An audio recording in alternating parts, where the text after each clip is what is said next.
Welcome back to the Fashionably Pods. My name's Matt Dillon. As you know by now, this podcast is layers upon layers of not just life moments, not just turning up late to a party and what that looks like, but defining moments throughout life that really hit you perhaps when you least expect it.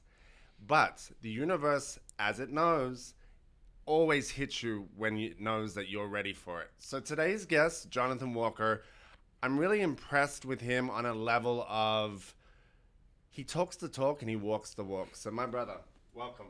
Thanks for having me. My it's a pleasure, pleasure to be pleasure. here. I got to break a few things down first before we really kick into it. Let's do it. There's so much you do and there's so much kind of stereotypes that when you're doing things online, the weight programs, holistic coach, that term, I'm like, like dime a dozen out there. But you, my friend, have not only story to back it all up, you have like this emotive heart that connects to people. And I'm like, I'd take that over somebody that could write me a 4-step plan and say, this is how you're going to lose 80 pounds any day of the week. Of course. So let's talk about, first of all, why relatability is so important in connecting to your audience. Yeah, come on now. This is wonderful because it's important to me because even I relate to you and we've just met. Yeah. And it feels warm and it feels like connective. So I think that's one of your greatest gifts. So speak on it. Of course, let's go. First thing, I am no greater than you. Simple as that. No matter what I've done, what my life has been, you're also no greater than me. We are all equal. Right, and I can go deeper into that, but that's the first part. Please do. I was thinking about it yesterday in the shower, which is it correlates to your question. And I was thinking of when I'm on stage sometime in the future and I'm speaking to people and I'm helping them change their own lives. I'm like, if you want somebody that was just going to sell you a workout plan, go somewhere else. If you want to just lose weight, go somewhere else. And I'm here to help you realize yourself. I'm fabulous at being present, being a mirror, helping you see yourself by relating my experiences to you. Now, the relatability part when it comes to social media is, why do new things get created? It's because you as the individual have found a lack of it, so you rise up to the occasion. When I was losing weight, when I was depressed, and addicted to porn and social media and video games, I was looking for somebody who lived my ideal life, that used to live how I currently live. Couldn't find any. I could find bits and pieces of, wow, that person looks really great, but they played football throughout their entire life. That person is overweight and successful, but they don't have the physique or the mentality that I wish to have. So it was about 16 months into my journey when I finally looked at a picture and was like, hold up, that's me? And then I felt encouraged to share that story with people because the whole time on my weight loss journey, I still see myself as the person that started. Because when I do my progress photos, yes, I'm losing weight. Yes, I'm developing muscles. But my goal number one when I first started was lose my stomach. So every time I see the progress photo, the stomach is still there. I'm focusing on what I'm seeing that's staying, completely missing the whole transformation that has happened. Now it's, hi, I have accomplished what I set out to do. Mind you, I still have a stomach and hanging skin. I'd rather have that than live the life I had before. And I share that with people because really so many people join my program or follow me, say, hey, I'm where you were before. And when I tell my story or show before photos, it's not to glorify me. It's not to say, look at me. It's not to say, look what I've done. You can do it too. It's, hey, you person, I don't know. I have been through exactly what you're going through, and I'm here to help, not to sell you a program. That sentence has been the entire 3 years of my coaching experience because I got word and advice from people who led me differently, yet I always felt a pull to be this way and do this thing to focus on impact over income. It's a really important mindset to have. So, how did you get into that mindset? Because you're young, you've been through, perhaps it's because you've been through a lot of crazy things, life moments. You lost your mother at 11. Let's start there, because Okay. I feel like for me, the loss of a parent at that age, you don't even know who you are at that age. So how, do you remember moments of that, or is it blurry? How did that change your life at 11? Let's start there. So I'm writing my book, and the chapter 1 is titled Motherless, and it talks about that. That's heavy. And the sentence that encapsulates the response to that question, which then I'll explain, is, I am a mama's boy with no mama. You're going to make me... So... Hold on a minute. Wow, okay.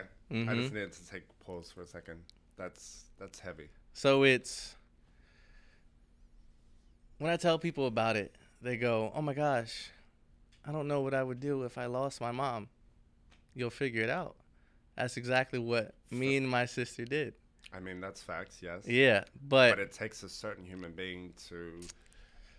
I feel like there's a destiny put inside you that is untapped, and that's where you'll go regardless. Not everybody has that innate strength in them. Is your sister younger or older? Older. But what was that dynamic there? Was it like you grabbed her and you kind of guided her, or did she, both? It was just like an even Steven situation. Wow. Both from the beginning. Wow. And that's I could do a whole podcast on that question. Dynamic definitely is. But when I lost my mother, I was just talking to somebody at church last week, and they were like, yeah, my friend, she lost her mom, and she hates God, and she's so resentful. I'm like, not once did I ever say why God or question it. I just, on an unconscious level, accepted it and said, okay, this is what happened. Obviously, I felt the emotions. I did what I did. From there, as we go through everything until I changed my life, while we go down this story, I survived. So I distracted myself. That's when porn addiction came in, food addiction came in, video games, social media, anything to distract myself from how hurt I felt. But I can look back on those versions of myself, although they did not so wonderful things. He was ignorant of what he was doing, and he survived. I wouldn't be here if I didn't survive. I completely agree with that sentiment. If you didn't go through X, Y, and Z, that's part of that destiny. The good, the bad, and the ugly. And I feel like you wouldn't have the frame of mind if the negative didn't flow with the positive. And it does take strength of character to actually push through all of that and do that. But I'm like, anybody that messes up, as long as you can step up and take that lesson. And sometimes you have to repeat it a couple more times. Oh, yeah. Because it's not, we've all been there. Oh, yeah. Addiction, porn, drugs, we've all been there. Yes, sir. That the repetition of doing the bad thing, sometimes it goes on and on and on. But if you can break that cycle, which you've clearly done, I think there's the power of, again, relatability. The percentage of people that are addicted to porn in this country is shocking. The percentage of people that jump onto food as that kind of hug that we're desperately needing, shocking. Again, that relatability, I think, is why you're sitting here, because I've never met somebody truly that could be standing after the shit that you've been through. I mean, to lose your mother at 11, you could have gone a very different route, though. Really different route. You know what I mean? So it's like perspective in life, I think, is really important. And I want to jump on to something that you just said. It was one of my questions, but I'm going to jump onto it now because you just segued it with that you were never angry at God, that you kind of just picked up and went. How important is that faith aspect in what's meant to be, I guess, is meant to be? And there is a plan behind that. Because at 11, I'll be honest, I would have been very angry. Very angry.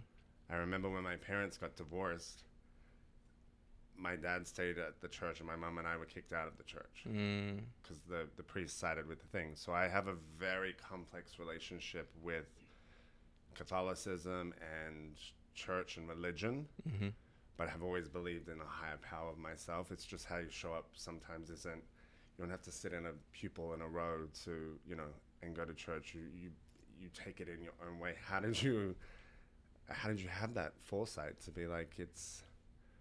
There we go. I love the question. Okay. I want to paint a picture. Please do. To something you previously said and then come right back. I'm right here. Let's go. When it comes to repeating mistakes over and over, I'm going to give us an imaginary picture. So imagine this picture. I'm going to talk to the camera, but I'm talking to you. Please do. You are the fly. Imagine a fly comes into a room through a door. There's a big glass window, and it's like, okay, I need to get back outside. So then the fly flies into the window, comes back up, flies into the window, comes back up, flies into the window, and does it again and again and again, where if it just came back, stopped, looked 1 inch to the right, and flew back through the door, they would be free. So the repetition of making the same mistake is to get you to suffer to some extent, to then stop, change your thinking, operate differently, and then just take action. But I just came to Christ June 12th. So I'm a new follower of Christ. 2025. Yes. Okay. I was baptized at 9. My mom was there. Okay. No idea what that's about. I've been to church before. Abigail is actually the one that helped me come to Christ. Girlfriend over there. We've got a live stream today. And she invited me to church. She never forced me to church. And then I made all the decisions on my own. And I've realized after coming to Christ, what I said, this is the profound sentence that the Holy Spirit gave me. I'm new to Jesus. Jesus isn't new to me. So back at 11 years old, 15, and all the other moments that we'll discuss, I was just being a vessel. There was never anything in me that held on to any resentment, because the worst thing in the world just happened. Like, okay, let's focus on happy, positive things because I'm alive. Like, I'm still here. I can rock with that. So let's focus on the happy. So as a kid, it's the porn, it's the video games, it's eating good food. It's like, yo, these things are dope. This stuff back here, you know, my mom's passed on. I'm not talking about that. I did grief counseling, but my sister and I grew together. We moved in with my father, who was neglectful at the time. So we grew closer because of that, and we just survived. That's the mentality. The foresight, it wasn't me. And I think that's a very important point. You just survived. Because sometimes in this world, right now, the climate, where we're at, just being able to survive is a gold medal effort in itself, I believe. Nobody's perfect. There's no rhyme or reason for anything in this life, truly. But getting up when you've fallen over and doing it again and again. And I did, in my research of you, and I'm a big proponent of this saying. Because where I've come from and how I've positioned myself in this world, you have to have perspective when I say this, but faking it till you make it is the greatest thing you'll ever do. Don't believe your bullshit, though. Amen. If you start to believe the BS, we got a problem. But if that's what it takes to build that gut confidence, we're going to be okay. So I really heard that when you said that, and I was like, again, I got to get this guy to come to my studio because he's like me. He's like me. You're one of the people. Yeah. And I think that's the greatest gifts that we could have and partake and give back, is that fake it till you make it. Because it's not necessarily what it says. It's not purport to be something you're not financially. That's where you go to the wrong side of the equation. If you just take it as a self-motivator, speak about that saying. Because I'm about to go off. I'm about to sip my water and let's go. Come on. You don't know what you did, right? So if we are understanding that there's different levels of awareness. Correct. the greatest gift I can give you is awareness. Mm-hmm. But how can I explain quantum physics to a 5-year-old? Bear with me. Stay with me. When you talk about fake it till you make it, that's square goes in the square cutout, circle goes in the circle cutout. If you then translate that to the quantum physics level of understanding, it's in order to get anything you'd like in this world, the process is be, do, have. Right? Hold on. Bear with me. We're getting there. I'm currently working to get myself out of debt. Mm-hmm. So I'm in debt. I don't even know my net worth. But if you were to ask me about my financial status, I would tell you with a straight face and the utmost confidence, I am a multimillionaire. Now let me explain that.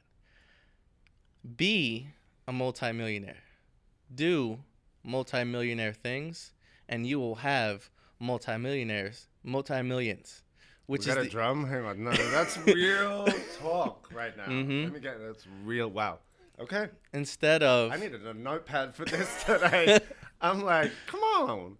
instead of the idea, right? Let's switch that to weight loss. Once I lose weight, then I'll be happy and I'll have a happy life. So it's once I do the thing, then I'll be the thing and I'll have what the thing has.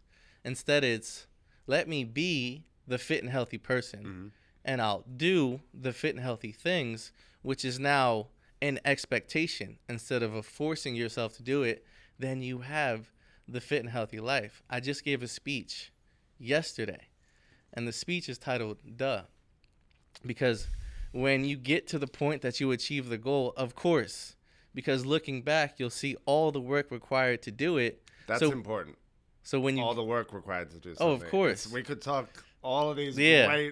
great anecdotal moments, but if you don't put the foot in front of the other, and you don't have to, like, it's just showing up. Mhm. I think that's key. That work part that you mentioned, a lot of people are like, can fake it till you make it. I was Yeah. like, if you don't meet me in the middle with the work ethic, Yeah.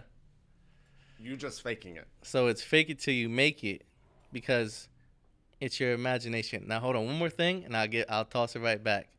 The whole outfit you're wearing right now, you envisioned it in your head to some extent, whether it's on a conscious level or an unconscious level, and because you imagined it, it manifested itself in reality. Baby. This is Fake what I it do. till you make it. Imagine the building that I'm looking at was in somebody's head before it came into this world. Now, one more thing.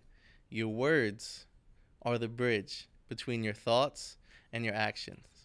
So you can change your thoughts, and it can change your words, and then maybe change your actions. Or you could change your actions, can maybe change your words, and change your thoughts. But if you simply change your words, you fake it till you make it, and you say, I am a runner, and you've never run in your entire life, you'll then start to run and think you're a runner at the same time, just because you changed your words. Okay, I got one thing to say about that, though. How do you know then, sometimes, all right, so this is the fake it till you make it part. What if that's not your destiny? What if you, like, suck at running? Oh. How do you then identify that point where you're like, Yeah. I'm not a runner. Yeah. I'm not a public speaker. I'm not this. What's your advice?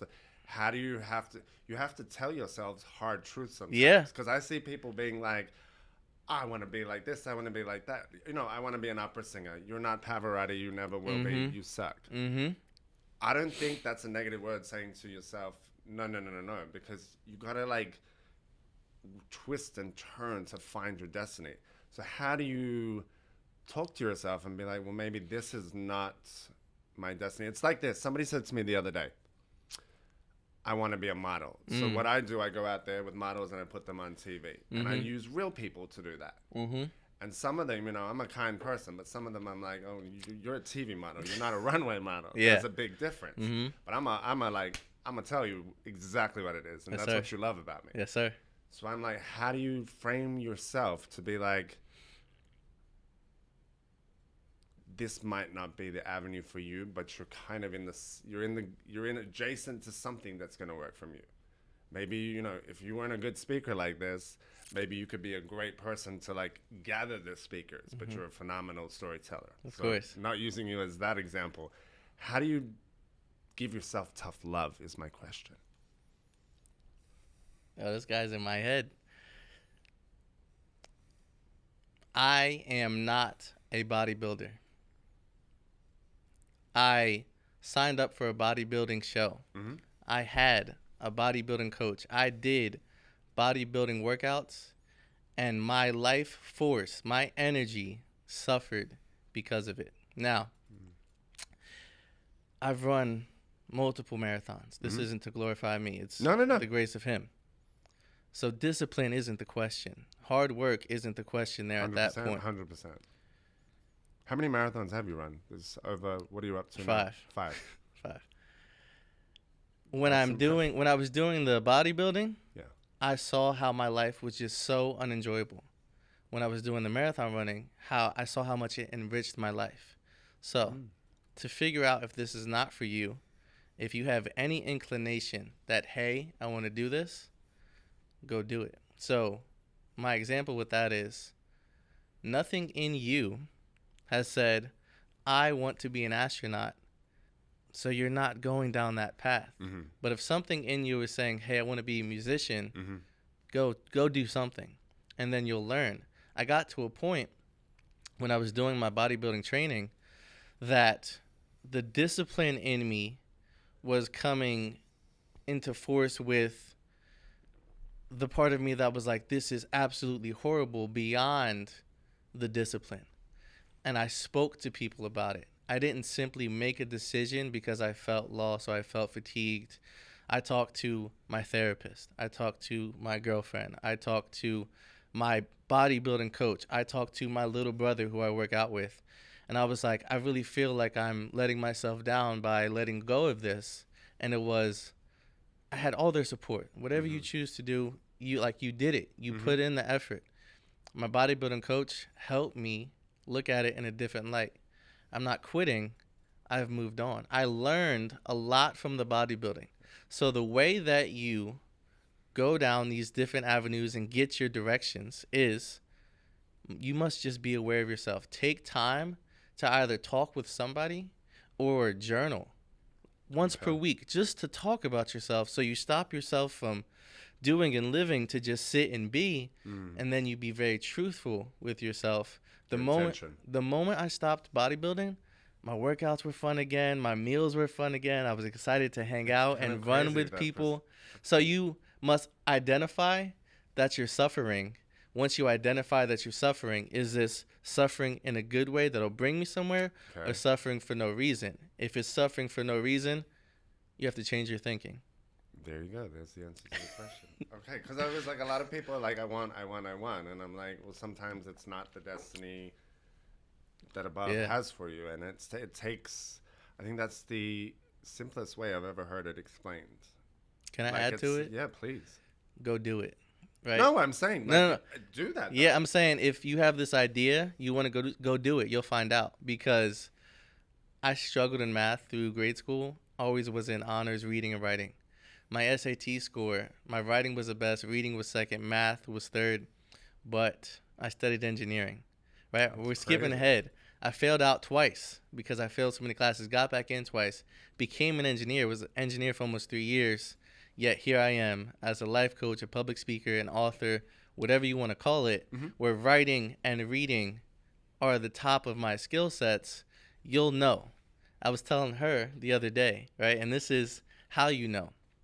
You have to stop, go within, meditate, talk to people that love you and ask for their opinions of what are you fabulous at, because if you're not aware of your purpose, you're already doing it. You just don't know it. Correct. Okay. All right. So we got some wisdom here. I want to take it to another life-defining moment. The big C. The big C. Big C. I'm like, as if life hadn't thrown you enough. Yes, sir. Another journey was put on you. Can you take me back to the day you found out? Because I think that point, given that your mental is so like acutely like, okay, I'm just going to deal with this. I want to see, was there a breaking point where you're like, why? Which is no. To that. Come on, man. No. This guy's, what the? So I was always a docile child with my mom. Mm-hmm. She was my superhero, whatever she. Okay. Then when I came in with my father, who stepped up to the plate, took care of us to the best of his ability at the time. Have since forgiven him, love him, like full supporter of my dad now. It was taking whatever abuse we got Mm-hmm. and just like not pushing it to the side, but letting it go past me, not sitting in it. So the big C word, I was diagnosed with cancer, everyone. There it is. And I had leukemia the day of. I have months of experience leading up to this day of excruciating back pain. The worst pain I've ever felt in my entire life, even up until this point. Okay. And the cause of the pain that had subsided after chemo started was because leukemia is when your body produces immature T cells. Hey Jonathan, what do T cells do? No idea. But the immature ones didn't do what they were supposed to do, and the bone marrow, so the essence of your bone, dried up in my pelvic bone. So that's the root of the back pain, and I'm thugging it out though. I'm like I'm This is my destiny. to the I'm best like the positive guy here. I'm like, what? to the best of my ability. I'm Yeah. in bed. I'm crying all day and all night. I'm drinking. I'm malnourished. I don't have joy in doing things. I'm surviving. We get to the diagnosis, just came from an emergency room. They said I have anemia. The doctor comes in and says, "You have leukemia." Instantly start crying because, and then in my tears, I'm like, hold on, that's cancer, right? Because I don't know anything about cancer except people go bald and people die. So with that sentence, it's, oh, okay, I'm about to die. Wailing, right? Because in losing my mother, my depression, my anxiety for all those years that led to all the addictions is fear of death, fear of being obliterated. Mm-hmm. So I'm like, oh, okay, I'm about to die. I'm wailing. My aunts are in the room. I think they already have an idea because my family was already in the room with me on the hospital floor. I was already on the cancer floor. And then, like, shortly thereafter, like, but we have a plan. Like, don't worry. I'm like, right? I'm like, you got me messed up. What are you talking about? You have a plan. Everybody's out here looking for a cure for cancer. Talk to me. Keep speaking. And like, no, we have different paths of chemotherapy that you'll go through, etc. Blah blah blah. And then from there, I'm like, let's do it. They start the chemotherapy that first week, right? And I'll tell you something interesting about this first week. But that first week is my birthday is a couple days after I got my diagnosis. So I spent my birthday in the hospital. This wonderful foundation, Embrace Kids Foundation, got me an iPad. I love them so much. When with the multi-millions I have, they're going to have some of them. The foundation was there. My family is there. We start the whole process. And after 3 days of chemotherapy, my body goes into remission. Remission means that your body no longer produces cancerous cells. Mm-hmm. I still have a 3-year-long journey of chemotherapy ahead of me to ensure it doesn't come back to the best that we can do it. But 3 days after, it's like, oh, you're cancer-free. So it's all of that happened within the week of my birthday. Come back to 11 years old. The death of my mother was in that same week. So it was like the 23rd, the 25th, August 2nd. Let's take a minute. There's signs and there's like lessons in, I believe, in timing and tests that build strength and character. And I'm like, that to me is, I feel like what I'm hearing and what I'm gleaming from this, your mother, cancer, is that in a way, life didn't give you time to think. We just went. Okay, so it's me and my sister. We're just going to go. We're with your dad. there's situations there. You have cancer. Great. 1 week. We're here. We're doing lesser people would. I know there's no way I would, like, we're done. We're done. I'm a strong human being, but that's compiled and compiled and compiled. How are you sitting here today with such a breath of fresh air vibe?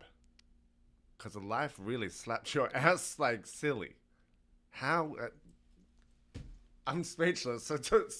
How are you sitting here? I know how you're sitting here. I know, but I want you to tell me. I am not that speechless. I think the gift. I'm gonna say something, and maybe I'm incorrect in it. That every hard lesson was a gift to you. Yes, sir. Absolutely. Jesus, that's it. I understand that now. I didn't know before.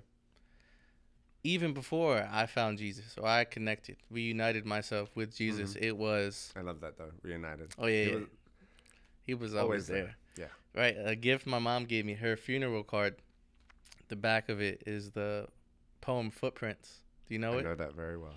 I was like, oh, that wasn't for my mom. Friend. My mom gave that to me. So we had that hanging in our toilet back when I lived in Australia, across the toilet. That's so crazy. So wow. I've even said it when I came on social media to start sharing my story. Every single worst moment in my entire life made me who I am. So I asked a fun question when I meet new people just to spark up conversation. I say, if you could have a billboard on the side of a highway, what would it say? I don't care what people say. My answer is it'd be black background with white text like they do in social media, just to like make a bold statement. And it would say, the survival rate of every single worst day of your life is 100%. So I went through all of that to help every single person that God has shepherded to me get through whatever they're going through. Why do you think you're chosen? You're going to have to pray on that one. No, come on. You can give yourself some accolades. On why I'm chosen. Yeah, I could give some insights that I think that you've been ready, given what you've been through, given, you know, the weight loss journey, the understanding of self-analyzation, and really looking at, like, I want more for myself. And, like, there's people that don't, over 50% of people would have, like, just given up, if not more, for sure.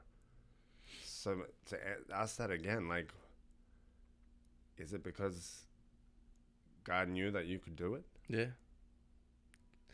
I was chosen to be right here, to be on this podcast and whatever else is coming in the future, because a big part of chemotherapy that I don't talk about, and I don't choose to not talk about it, I just don't, is friends you make in the hospital that don't make it.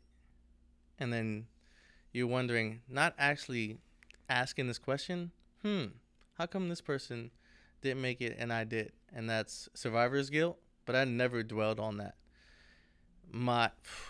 There it is. There it is. You ready? I got the answer. And it just came to me. Transmission received. My Aunt Brenda, help me understand this. I am in her living room. I'm crying. And Brenda really stepped up as my mom after my mother passed away. And I asked, I'm crying.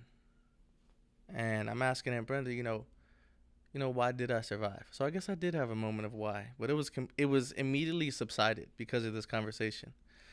And I said, Aunt Brenda, why did I survive? And I'm 18, 19 at this time, not a follower of Christ. She said, God kept you alive for a reason. And I didn't realize what that reason was until I started sharing my story and hearing so many people reach out, seeing the impact I had on people. I had a client who graduated my program. He lost 50 pounds, cool.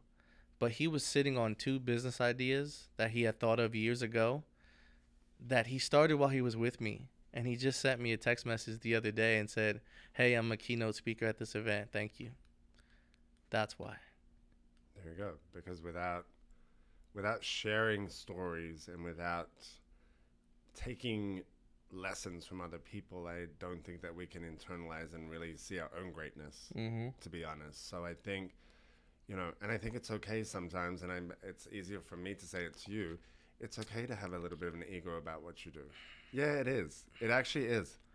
It actually is, because greatness doesn't come easy. And you've beaten the odds again and again and again. So pat yourself on the back sometimes. I'm not talking ego in that sense of the word, but being able to pat yourself on the back and being like, you kind of like put the hairs up on my thing, saying, you never think about that, and I've never thought about that. I have a best friend that just beat breast cancer, but what about the other ones? And as you being there and being like, well, you're doing this for them now, the ones that didn't make it through. Mm-hmm. So you have a lot of angels on your shoulder just guiding you through now. And I think both in the other world and here and what have you, and I think it's very admirable. Mm-hmm. I think you're way more than the fitness coach, though. Mm-hmm. You're way more than a fitness coach. You are the fact that you get somebody to call you and talk about what they're achieved in a business. That's so beautiful to me. You're just one of the people. I feel like I've known you for like my whole life, and I think this is the beginning of big things for you. Mm-hmm. Not this podcast, just this moment in time is something very important. And I think the only thing that you have to do is be able to take that compliment from people, to be like, it's not egotistical to say, hey, all right, I am that. Mm-hmm. Because the greats do have a touch of ego in them. You got to have that, like, yeah, I am that. Because you deserve to be that person, given all the shit you went through. I'll take it. Take it. But let me transmute it a little bit. This guy. Just take it. No, listen, a little bit. You got me shook. I need some liquor now. So I'll take it in. I am aware. I know who I am. That's enough. Yeah, I know who I am, and anything that goes with recognition, pride, because words have power, right? Correct. I just take that, send it up, and pay it forward. And also pay it forward. Yeah. So when give it back to the universe, because the universe right now, I think, is setting stepping blocks for bigger greatness, greater levels of reach of what you're doing. Mm-hmm. If you don't want to be in the game, then stop now. Oh no, I'm here. Exactly. I'm here. Okay, that's all I want. That's all I wanted. I'm here. I wanted. So what is it about, like I said, obviously you have, and I've seen the case studies of people that have lost weight with you, and it's like, you're one, like 0.11 that actually is like doing that. Because I was like, everybody that says they do that, I'm like, it's just an MLM money scheme to me. Assistant coaches, this program, emails every month. Nah. Yeah, it feels personal and it feels connective. What is it about that connectivity that you have with the people that do your program that fills up your joy tank? There it is. So I have the understanding I had when I first started, and then I'll come to now, and I'll give you both answers. I was approached by a company to be a coach. I was like, I have no idea what it means to be a coach. I don't think many people do, actually. Saying. That's okay. You got to fake it till you make it. Yeah. Don't pull the wool over people's eyes, though. And this company gave me support and said, well, this is what this person does. This is what that person does. And I went with it, but part of me started to go against their grain. When I first became a coach, my whole mentality, my signing the contract to deal with this company was, I am here to be the person I needed on my journey. Which is the perfect mindset to because have, at the time, I was an engineer. I was not in this for the money. Yeah.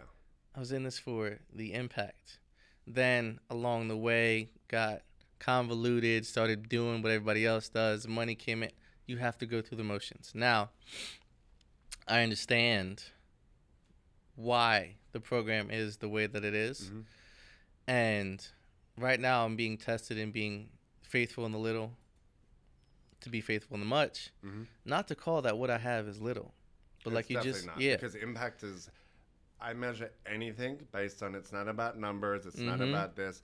If you, I always, there's an analogy that I've said. So it's like you can have the most followers on like social media, but imagine like you have 100 followers only, and they're like, oh, I don't have that, or you've helped 50 or 80 people. Yeah. Imagine 50 or 80 That's people what I'm in sa- here. That's yeah. massive. Yes. So for me, Yeah. that's how I approach things. So now the authenticity, the breath of fresh air that you just, I told Abigail that on the way here, because somebody in my public speaking group also said I'm a breath of fresh air. These Well, are only very few people I will allow ever to use that word authentic. You, my friend, are the dictionary. You, our friend DC Banks, for good or bad, I'm the most authentic bitch you ever meet. mm-hmm. It's a rare quality. It's the impact that you're having, I think, is like the connectivity. It's so different when people say how to, you look at social media success, you look at this, you look at what you do is really having impact. Mm-hmm. It's not about fiscal money. It's not about this. It's about a human connection. And I think that's why it was like, you also like feel like a brother, that it's instant like that. I was like, oh, I was like, do I know this guy? What's happening? Talk about that connectivity. Of course. Like, let's go deeper Of course. there. So I was reading this book. It's called A Happy Pocket Full of Money. Mm-hmm. It's not about money. It's about your inner value, the value of others. Mm-hmm. And there's a question in the book, and this is answering both this part of the question and the previous one, that says, figure out what you're fabulous at and spend majority of your time doing that and hand off your other tasks to somebody else. I could be the best bed maker in the world. I don't need to be making beds all day. But when that question was posed to me, I couldn't answer it. I was like, well, I'm fabulous at encouraging people. I'm fabulous at conversations. Mm-hmm. And so I'm going to walk you down the path. From there, I was like, that's unacceptable. So I went to ChatGPT and I gave him a whole big prompt. Help me figure out what I'm fabulous at. It said, all right, 1, answer these questions, reflection questions. 2, reach out to people you love and say, hey, I'm doing something for myself. What do you think I'm fabulous at? And then 3, answer these other questions. So I did that. I did this right before my birthday, too. Okay. So I answered the questions. I sent out all the texts, and these people come flooding with, you're fabulous at this, you're fabulous at that. So that was a nice gift to receive from those loved ones, and then answer the questions, put it all back into ChatGPT, and ChatGPT says, you are fabulous at life-changing transformation through connection, communication, presence, and simply showing a mirror to people. So the business, I got lucky to be able to do my purpose, live my purpose, and make a career out of it. Because a baby. He's a baby. I'm like, dude. So it's crazy. The beginning of this year, in my journey coming to Christ from February to June, so lost. But I start public speaking, writing my book. I spend a lot of time with Abigail. I noticed. She seems like a good influence. Yeah, she's all right. Oh, please. Stay seated. Stay seated. Continue. I'm struggling to get out of bed. I'm struggling to go to the gym. I'm struggling to eat right. But the one thing that I'm like, you know what, this fills me up, my client calls. And I tell them, hey, I'm going through something. But the moment that laptop screen opens, the Holy Spirit came in. I'm alive. I'm well. I'm joyful. I'm helping them out. And that's helping me out. So when I talk to people, the Holy Spirit is talking through me, to you, to me. So the connection and the personability, the relatability is I see myself in anybody that I speak to. You are no different than me. And I live my purpose by helping you see yourself. And you can ask Abigail, I don't allow any negativity. You could give it, but I'm not taking it. I'm not conforming to it. I'm always going to give you something back to think about. You may not come to my way of thinking right here, right now, but tomorrow you'll be like, you know what? He was right. So I offer the grace, but I give you the words. I give you the awareness. This is your version of ego, in a good way. Oh, okay, yeah. But I give you. What you're talking about, yeah. like, there's your belief. Yeah. There's like, you got if you didn't feel it, they wouldn't feel it. Yeah. And that to me is like when I use the term ego, it's like that self-love and reflection within. Mm-hmm. Because the greats do love themselves. Mm-hmm. Some more than others, in a different way. But I really feel there's so much that you touched on within that last 5 to 6 minutes. Mm-hmm. One thing that you've touched on, and I think, is being able to analyze what you're great at and what that skill is, and being able to say, well, I'm not the antidote of making the bed. Mm-hmm. You know, to grow, you have to let go. Let go. You could take that. You can have that. So talk about letting go and like really finding your purpose. And I feel like you found it like through faith and through this moment that there ain't nothing that could touch you now that's going to bring you down. The challenges will be forever. Yeah. But perspective is a different way of looking at challenges, like a blessing in a way. So it's funny because we just talked about this yesterday at my men's business group at church. That like perfectly answers your question. It's open-handed living. So I'm going to give the story of Abigail and I to help you understand that. So I wasn't a man of God when me and Abigail met. Very close. Dramatic connection. Anybody in the room is like, there's something between you two. Except me. I didn't know it, right? Okay. We'll leave that part at that. And me and Abigail had grown so close, and she was like, why don't we just date? I'm like, there's nothing in me saying to do this, because the Holy Spirit wasn't like overflowing. It wasn't overpowering, it wasn't taking control. But it got to a point where in our friendship, relationship, figuring out what we are, I removed myself from Abigail's life. And it was horrible for Abigail. She suffered so much. I thought I was doing the right thing. Right? So whatever happened had to happen. She's here now. So I could tell this story. Blessings. Sometimes men are bastards. Absolutely. And Abigail. She's shaking, yes. Men are men. Sorry about it. Continue. I'm just shouting her out. No, Queen in the room. Yeah, she's wonderful. Yes. She helped me understand how you do it, how you let go. And she said she has this teddy bear, right? She calls me Bear. I'm the teddy bear. She had to let go of the teddy bear to give it to God to get a better teddy bear in return. And that's it. So if I'm holding on to this $1 million, I'm just going to see the $1 million crumble. It's take the $1 million, but also give the $1 million. Because then the 2 million's coming, and then the 3 million's coming. It's, you ready? Mm-hmm. This is it. And this might shock some people's worlds because this is what caused my depression.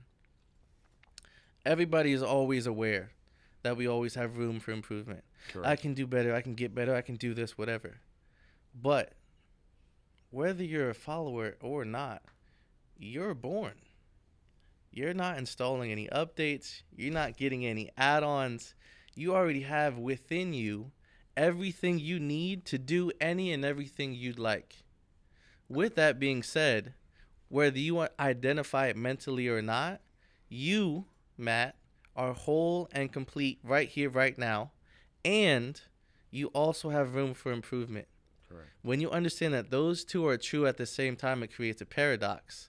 But in that paradox, you do what is most natural to you and what comes authentically to you. You're no longer pursuing something or running from something. Mm-hmm. You're simply given the liberty to just be. And when you're in that state, when I was in that state in my depression, I started public speaking. I wrote my book. I spent so many days with Abigail. Now that I'm not in a depressive state, it's let's honor the spirit that was controlling me when I was doing natural things. Well said. Woo! This has been insightful. Definitely be watching this one back to take notes. And I think that we should do a part 2 next year. 'Cause Okay. I would love to continue to follow your journey. I'm going to give the floor to you to take us out. You guys know where to find me, themdeffect.com. Follow the podcast, the Fashionably Late Pod. I'm going to give it to you, sir, to leave the viewers, the listeners with your information, where they can find you. It'll be in the Chiron as well. But I would love however you want to end this. There we go. I First off, can't keep up, bitch. Thank you. Let me get that. All right. Boom. Here. Me and you. Nobody else is here. Let's chat. So to find me, it's Jonathan Lifts. JONATHANLIFTZ. Everywhere. Lift spirits, lifts weights, lifts Right. this. Because it started as Jonathan Lifts Weights. Look at how much I can do. Now it's Jonathan Lifts the People. Now, the message, the closing to the people is you are incredible. You are capable of the extraordinary. You are right where you need to be, doing exactly what needs to be done. Let me tell you some more. If you don't use your gifts, nobody else can or will. You are here for a reason, whether you know it or not. You have a routine, whether you know it or not. Whatever you are, whoever you are, wherever you are in your life, simply stop. Take time. Look in the mirror. Think to yourself, who am I? Why have I gotten to this very point in my life? Reflect on everything you've been through. Think about every one of your desires. Ask yourself if all of those are in alignment. And if they're not, you don't have to have it all figured out. Simply make one small change today, every single day.